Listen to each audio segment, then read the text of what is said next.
Hey, my name is Josh Thompson, and you're watching Texas Platinum.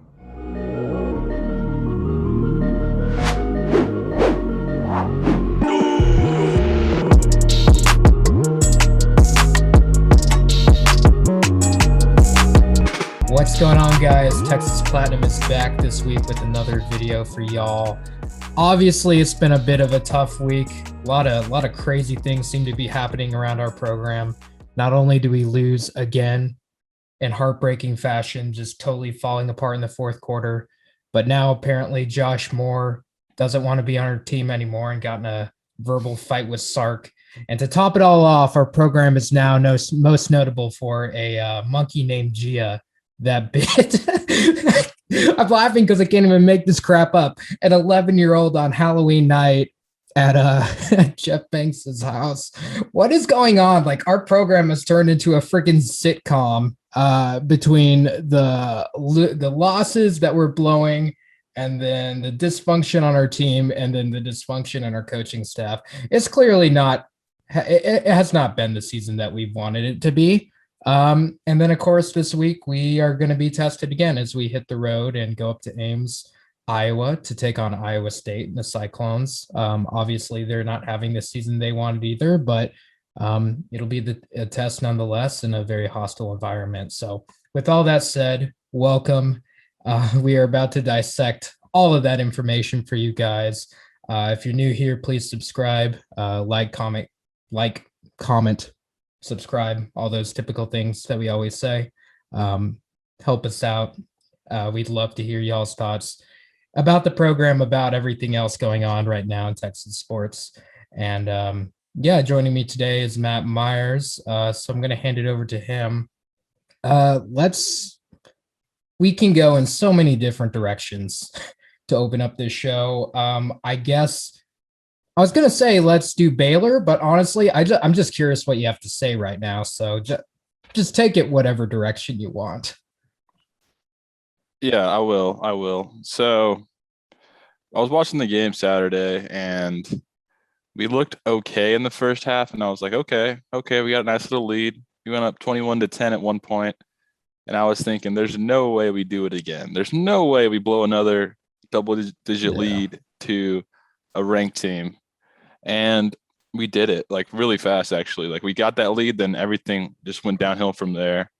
So whatever psychological practices Sark was trying to do to fix our team's psyche, it wasn't working. So I think really what Saturday taught me was this whole roster. And I'm not saying the coaches are perfect either, because there was a lot of bad decisions like that fake punt. But this roster, culturally and talent-wise, is just not that great.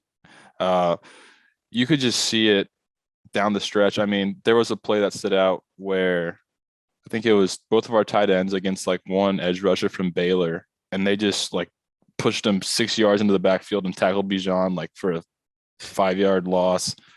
And like, Sark can only do so much. Then you also think about the drop touchdown from Josh Moore, and then also a dropped deep post to Marcus Washington that was on the money from Casey, despite a horrible pass rush all night long. And then a fumble for Josh Moore when he's making a play, getting into the red zone. So many self-inflicted things that are just personnel. Like, these coaches can only do so much. So what I want to see, just big picture, I'm just speaking, like, there's so much Herman on this team. I mean, like you said, Josh Moore was in a fight with Sark after practice, which I think that timing is weird because, I mean, you just dropped like a touchdown, turn the ball over twice on that tip drill too. That was all Josh Moore's fault as well. I don't know why I'd be fighting with coaches at this point, because I don't see why the coaches feel the need to keep him on the team if he's going to be a problem at this point. So anyways, the culture of this team is just pretty bad, honestly. I mean, BJ Foster slamming his helmet into the ground over and over again. That went viral on Twitter on the sidelines. Like, I'm glad you care, BJ Foster, but like, don't do that. I mean, we're trying to build. It's year one. I mean, and I'll go on my rant about how year one is always usually not pretty, but our team needs to keep its composure down the stretch. but I will just say, I'm just going to say it right now. I want the team next season to have at least 50% turnover on this roster, whether it's in the top, like the starting 22 or just the whole roster. I want to see like a bunch of new faces here, whether it's the portal, freshmen, however you get these players, community JUCO. Just the mental makeup of this team and the fits for Tom Herman's program clearly do not jive well with what we have with this coaching staff, which is more of a Power 5 Bama type coaching staff. So I really want to see us hit that portal hard this offseason. Definitely patch up that O-line, which is just so bad at times. I don't know how the tackles graded out so well, but the interior was still a disaster. And I mean, it's the O-line is as good as it, if it has a weak link, it's never going to be that pretty. And the interior is a really bad weak link for us. Although I will shout out Junior Angulau because I think obviously he's playing the best of all of our O-linemen, but when we were down and then we blew our lead and we were still trying to rally and get back in the game, you could hear Angulau on the field, like trying to rally the troops and keep us, motivated to go and pull it out. He was doing his best, trying to be a vocal leader out there, but we still didn't get it done. But I appreciate the effort, and I hope he keeps doing that in the future. But we need new O-linemen bad. I mean, the Brockermeyers, you would think that they might want to portal to Texas. I mean, their brother's starting at linebacker as a walk-on. So Sark's definitely, hopefully, giving some good mojo that way out to the Brockermeyers of Bama. But this whole roster needs some fixing up, and that's normal. It's year one, but the optics don't look good right now. 4-4, lose to I hate losing to Baylor, like this little private school in Waco. Like, why are we doing that still? So it was just a numbing loss. I mean, honestly, like I'm almost at the point of apathy, not in the sense that I'm not gonna not watch us, but like it doesn't hurt it. Like I guess I'm numb would be the better way to describe it. So we'll see what happens Saturday. Hopefully we have that moment where everything starts turning, because that usually happens in programs. In year one or year two, they'll get a big win, and then from there it'll just kind of start having a domino effect. I mean, Miami's doing it right now. They started off horrible this season. Manny Diaz was all but fired, but then they rattled off 2 straight wins against ranked teams, and now they have all this momentum and everything's looking better. So we could easily do that here. But these last 3 weeks have been tough. I mean, losing to all these ranked teams after having the leads, it's very frustrating. And especially when you combine it with the past 12 years, it's just like, we'll never get out of this hole. But I don't know. Hopefully starting this week against Iowa State, we can start flipping the script. But we'll see. We'll see how it plays out. Yeah, that's the hope, isn't it? Yeah, I think you're right. I definitely sense a cultural issue here with this team. And I mean, like you said, that's typical for first-year coaches. They're trying to implement their culture. Typically, there's a little bit of blowback and everything, which is weird because I remember Sark saying very early on, like, "Oh, we have total buy-in. Like there is no, hesitation or anything." But I guess now, whenever you rattle off 3 losses in a row for the first time in at least 4 years, I guess people are starting to hesitate, and question some of those things. Schematics, I don't think clear. I mean, yeah, there's a bunch of issues with this team. Talent, definitely. There's talent there's really good talent at a handful of positions, but not enough positions and not enough at key positions that people overlook, like the offensive line, like edge rushers, like, notably those two.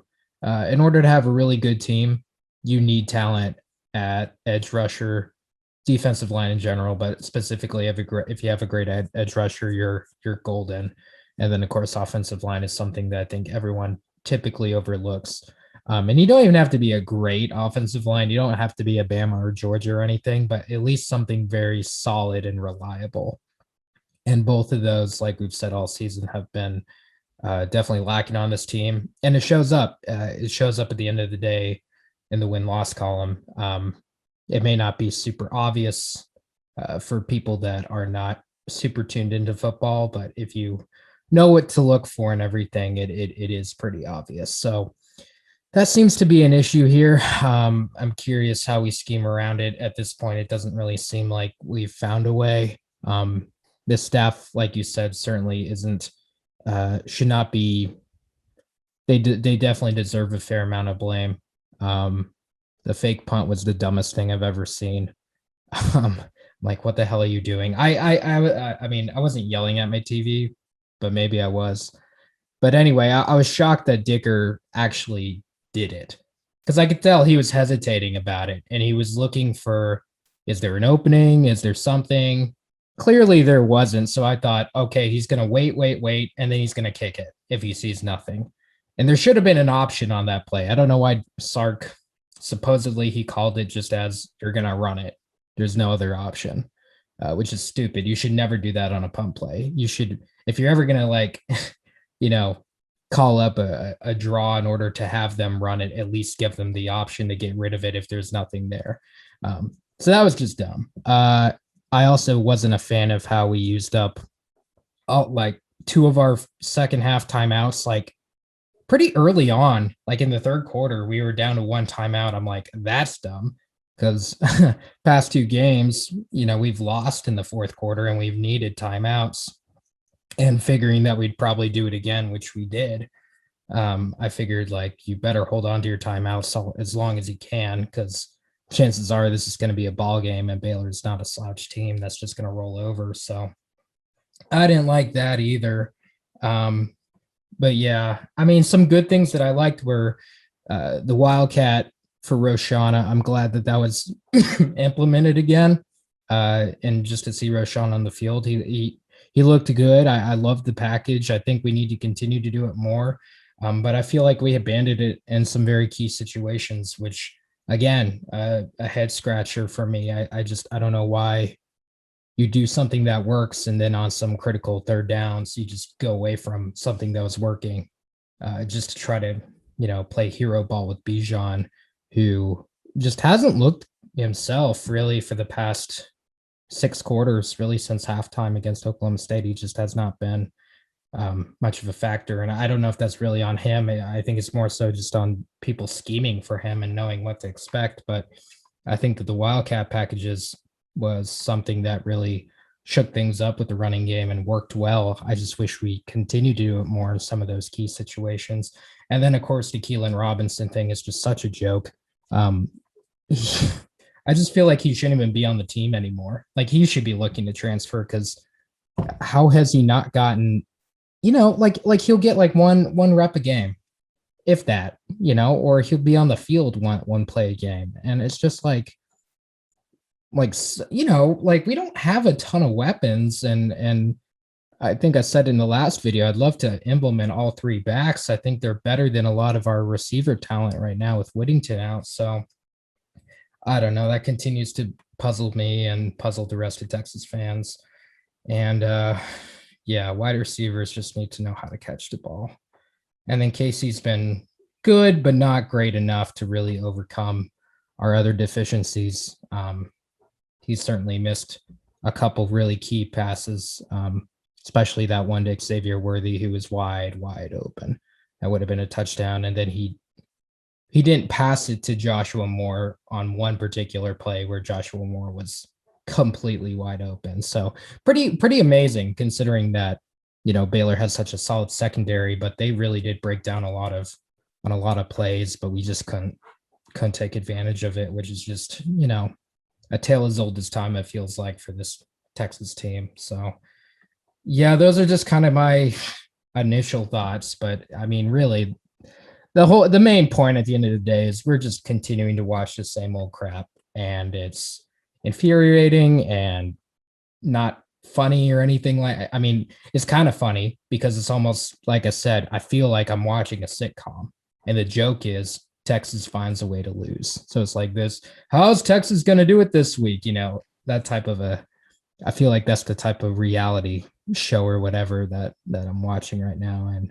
And good for other fan bases, not good for us. So hopefully we turn it around against Iowa State. But to be blatantly honest, if we haven't done it thus far, like, I guess it's a matter of time until finally we've managed to squeeze a win out of our butt cheeks. But like, I on the road against, on the road at night names, I don't feel very comfortable with and confident in us being able to do that off the top of my head. But you have any other Baylor thoughts or big thoughts before we Yeah. get into Iowa State? Yeah. People were mad at Sark for this loss. I mean, the fake punt was a bad look, obviously. Um, Kind of like a panic call by him, I feel like.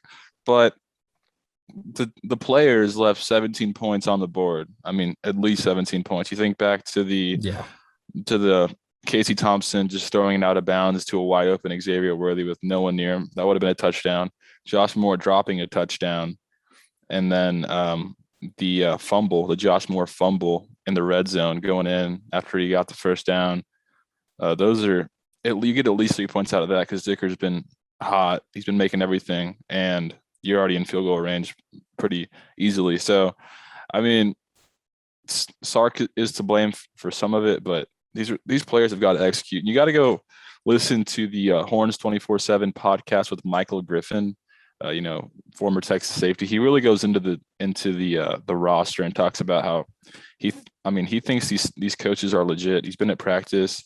He's been around the program a lot. I mean, he was there with Mac Brown in its heyday. He thinks this is the right staff for us, but he thinks the players are just either not good or just don't truly care about winning. They don't have the right mindset. They're not passionate about football. I mean, they were all on. Never mind. I'm not going to say that. But anyways, we definitely need to. What are you going to say? I'll tell you after. Oh, okay. But we definitely need to upgrade this roster is what I'm getting at. And as far as the receiver room, Keelan Robinson, yes. Like, why is he not playing? Why is he not being targeted? We don't have anything that resembles that type of explosiveness besides Xavier Worthy and Bijan. I don't know why Sark continues to not play him. I said if we got over 5 touches, we win that game. He got 1 touch, we lost. So I was on the money with that.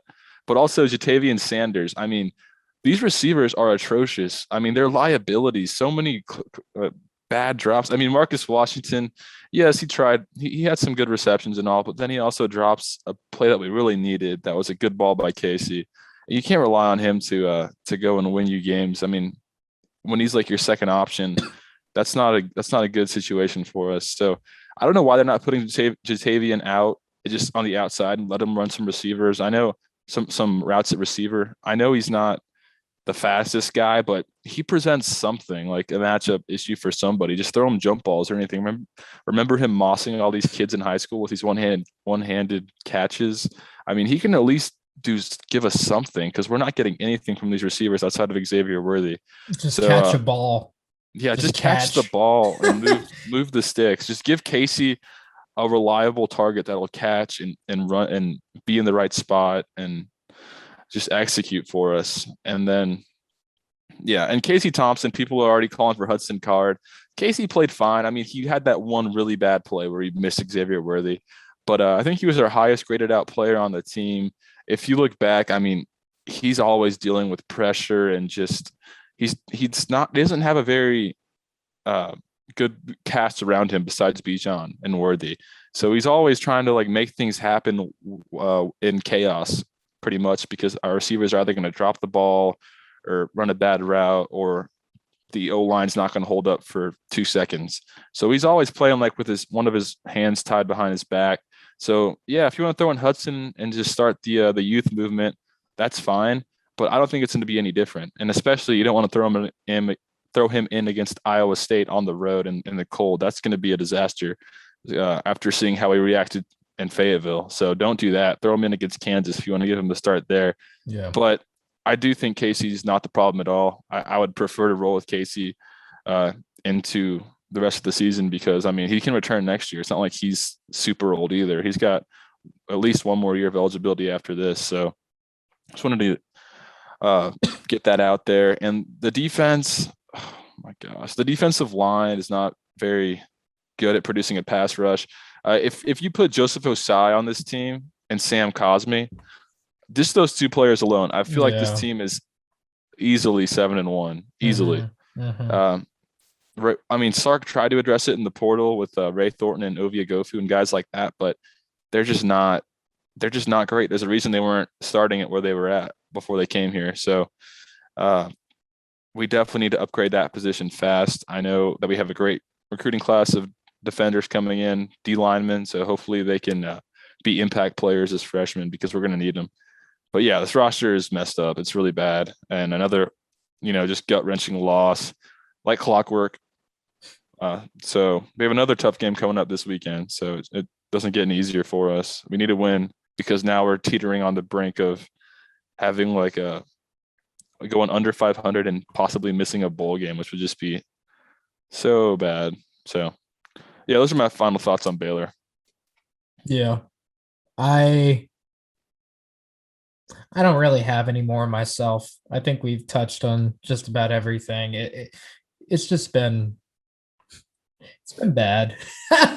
I mean, it's funny because I watched this game with a friend that's a Baylor fan, and it was such a I mean, not quite the deja vu level of like the Oklahoma game, but when I went to the Cotton Bowl to watch the Red River game against Oklahoma, there was an Oklahoma Sooner family that sat behind my father and I, and we kind of talked and watched the game together in a way. And like, I just remember in like the first half, them being like so discouraged and just down in the dumps and embarrassed. And then come the second half, they were just like in awe, and like that same reaction. It was almost like a copy and paste of my Baylor friend that in the first half he's like, man, I really thought we could give Texas some fits, and we're just doing poorly, and just wait. We're not a second half team, we're a first half team. And sure enough, same exact reaction out of them, and by the end they were so confident and cocky and everything, but rightfully so, I suppose. Yeah, we're just in a really bad cycle, and I really, really, really wish that our Kansas game was this week and not next week, because what we need, if we just need to win a game at this point, and I can't guarantee a win over any other team other than Kansas. Hopefully, hopefully this isn't the year that, knock on wood, that we fall to the Jayhawks. But like, if we had it this week, home game against Kansas, I think that would be a nice reset. But instead, we're on the road in Ames at night for the first time in like months, I feel like, so that alone, I don't feel great about. And then the monkey thing, we got monkey business on the mind. So I just feel like our team is, I don't know how much of a distraction that crap is in the locker room. Hopefully not. I'm curious where Jeff Banks's mind is with all this. I don't feel bad for him, because why are you allowing your girlfriend to invite stranger kids into your home on Halloween and setting up a haunted house? I don't think that's smart, personally. Even though I'm sure there were like, you had good thoughts and good reasons to do so, but like, don't just be inviting strangers, into your home when you're an assistant coach at the University of Texas, and then your girlfriend has a monkey, and I know that the monkey is like in a cage, and there's like all these fences that people would have to go through to get to said monkey, but you're just asking for trouble. So at the same time, I don't feel bad for him, but I'm sure that this is not a good look for him long term. And he probably won't be leaving the University of Texas to take a job elsewhere for a little while. So maybe that's good for us. But for now, it's just continued mockery and ammunition for every other school out there to shit on us. So yeah. So hopefully if we win a game, maybe that'll be a new focus. But for now, we got Gia on the mind. So any other final thoughts, Myers, or should we hop into Iowa State? No, let's go into Iowa State. We need to get this win this weekend. So, Oh. okay.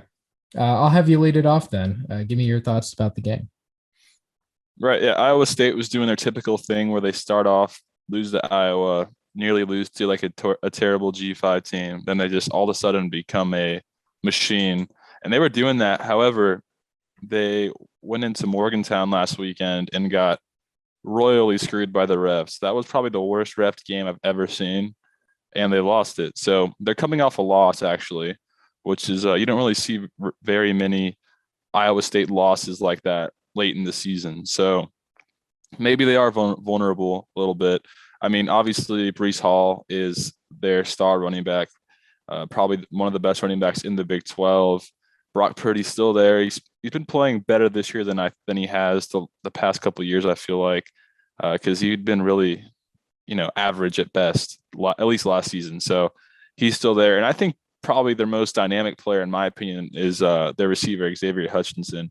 Whenever I watch them, he's always making huge plays. He's the player that had that touchdown taken off the board against Oklahoma State for taunting, which was clearly like the worst call of all time. So he's very dynamic. He's definitely going to give our secondary, Brennan Schooler, all these guys, headaches all game long.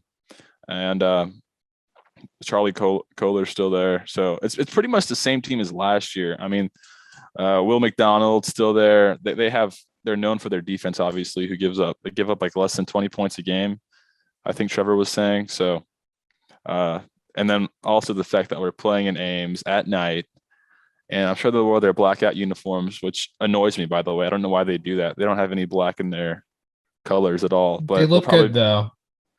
They look all right. I mean, black looks childish to me, but I agree. But it's a good look, even though I agree with you that it has nothing to do with anything. But continue on. Yeah. Anyways, they'll probably be wearing their black uniforms. It'll be very hostile. I think the temp's going to be like in the 40s, maybe lower. So, but it sunny, clear skies.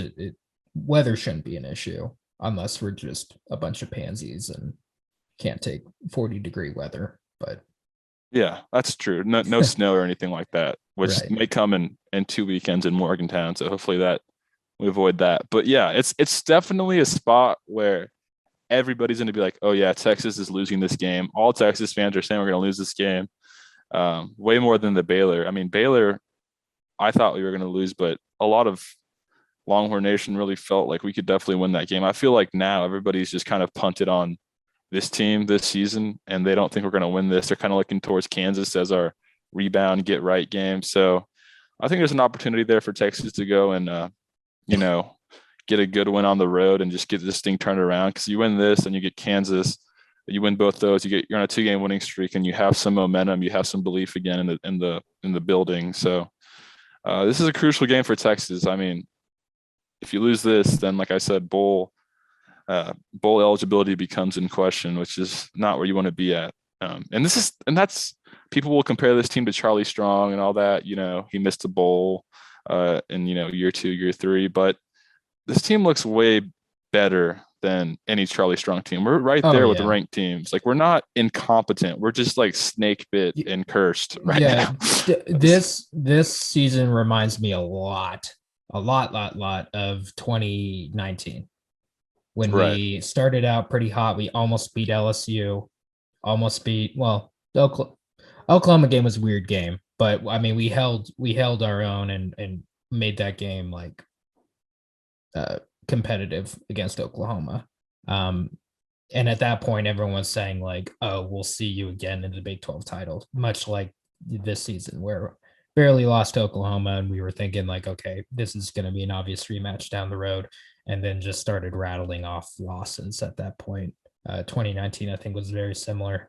And that involved us losing to Iowa State at Iowa State. So hopefully it's not a repeat of that, but this season has felt a lot like 2019 for me, except that season we were dealing with a lot of injuries, and only really one notable one this year with Whittington. So not quite the same, but results and play style and everything it feels a bit like a Groundhog Day of 2019, which was not a fun season to watch. So not a good thing. Right. And we need this badly because recruiting is at a pivotal point. You lose this and it's just you're selling hopes and dreams at that point. You got to show some progress down the stretch, and this would be a big way to do it because if the roster is not great, we need to recruit well. And I know you can find gems 3 and 4 stars that are better than some 5 stars, but you need 5 stars. You need to bag players. So we need to definitely win this game for many different reasons, but recruiting is probably it's up there as one of the most important. So Agreed. My thoughts about the game. I mean, pretty much everything that you covered, I feel like we've done. 6.5 point dogs. And like you said, Iowa State having a really good defense, allowing under 20 points per game, much like Oklahoma State was going into that game.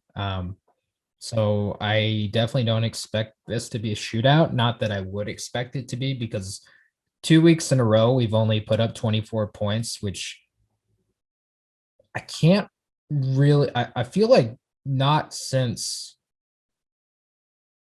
Charlie have we struggled that much on, like, I feel like we've always at least been able to put up more than 24 and never 24 like back-to-back weeks. But I could be wrong with that. It just feels bad, I guess, especially considering how many points we were putting up at the beginning of the season. But yeah, their defense is definitely something to be worried about.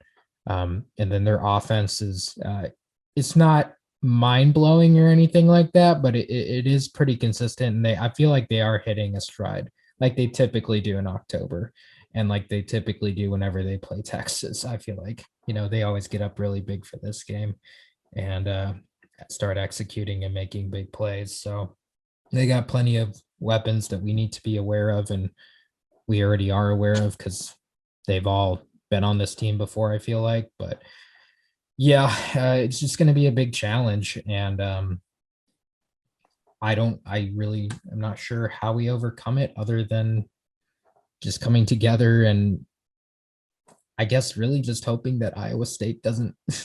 Yeah, I mean that's not a key to win anything in life really, but at the same time, the past 3 games, all the teams have made good second half adjustments and just wanted it more at the end of the day. And I think one key to winning is hoping that we run into a team that doesn't have that mental fortitude to come out of a second half on fire and really want it more than us. So I almost wish I didn't say that, but at this point, we're grasping for straws in terms of trying to produce a victory. And one thing might be just playing a team that doesn't have a great mental fortitude. And I don't know if Iowa State is that team. Maybe a Kansas, but yeah, a lot of challenges ahead, and we're just going to really have to put together a complete game, which is asking for a lot because we haven't done that in over a month. So yeah, those are kind of my thoughts about Iowa State. It should still be a compelling and interesting game to watch. I'm not going to be the kind of person that just doesn't watch the game. I'll definitely watch it, but I'm already mentally preparing myself for another disappointment at this point, just because that seems to be on trend. One time is an anomaly. 2 times is a pattern, 3 times is a trend. So yeah, not a good trend, but a trend nonetheless.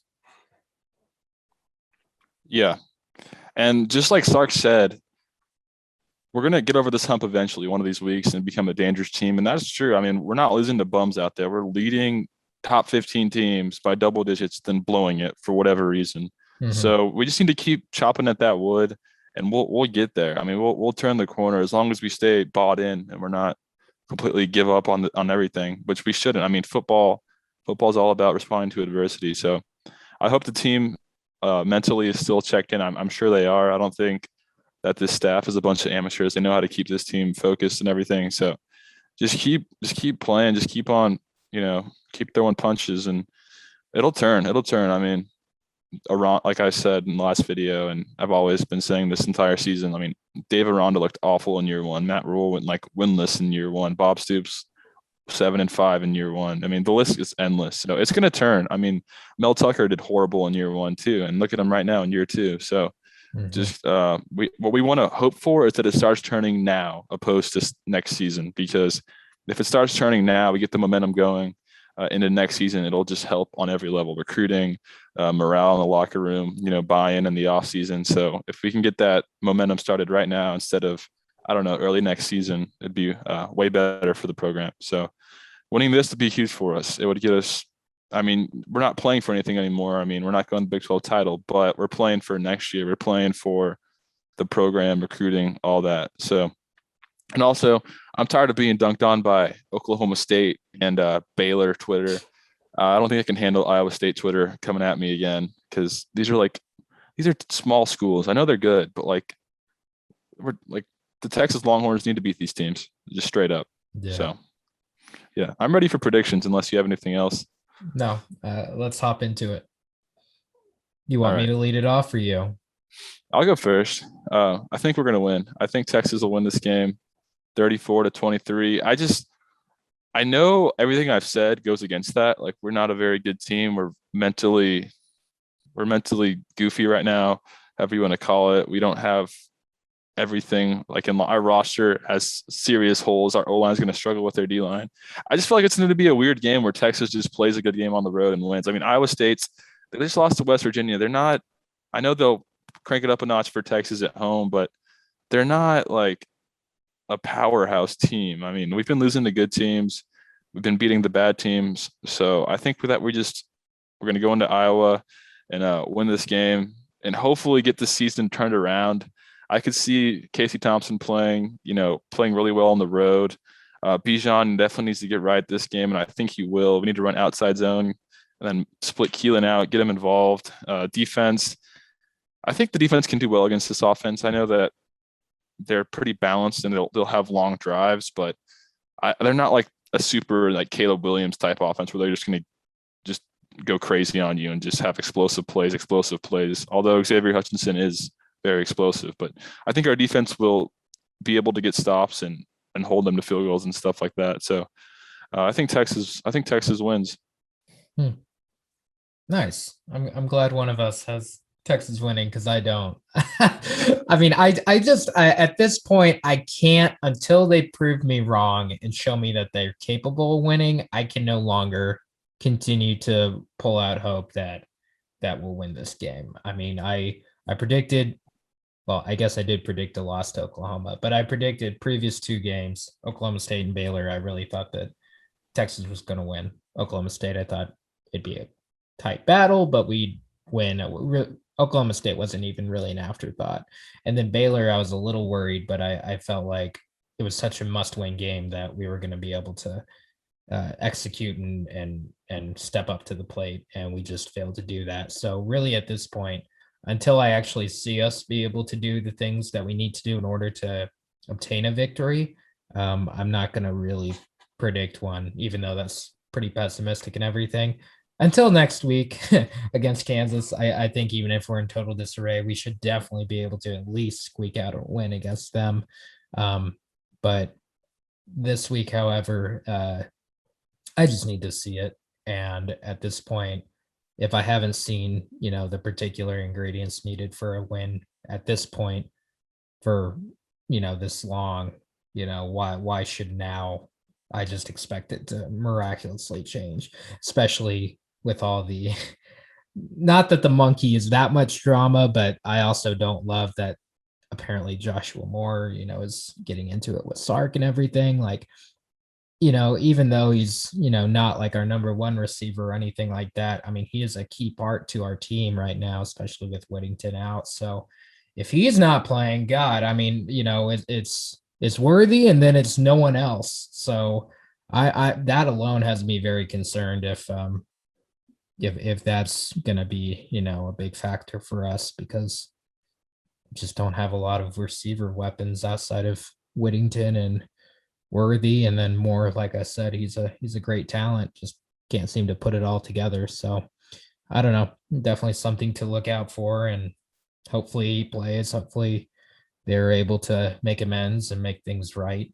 BJ Foster was in a situation like this before, and cooler heads prevailed. So we'll see what happens. It's no guarantee that he's done, but I mean, he's also had his share of issues on the team before. So just something to look out for. Not saying that, it's a guarantee or anything, but I don't know. That has me a little concerned. So my score prediction, almost forgot to give it, 35-28 Iowa State. So very, very similar score spread, as yourself, just with Iowa State winning instead. So yeah.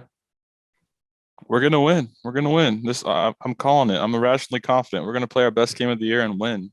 We're gonna win. I mean, that's just what's gonna happen. So I hope so. I'm speaking it to an existence. Let's go. Backs against the wall. Yeah. Okay.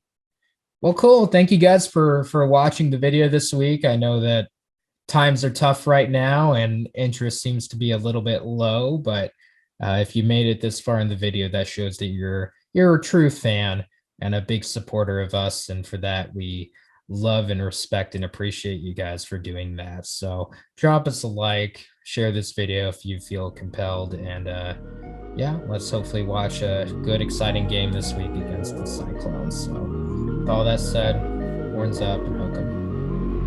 Hook 'em.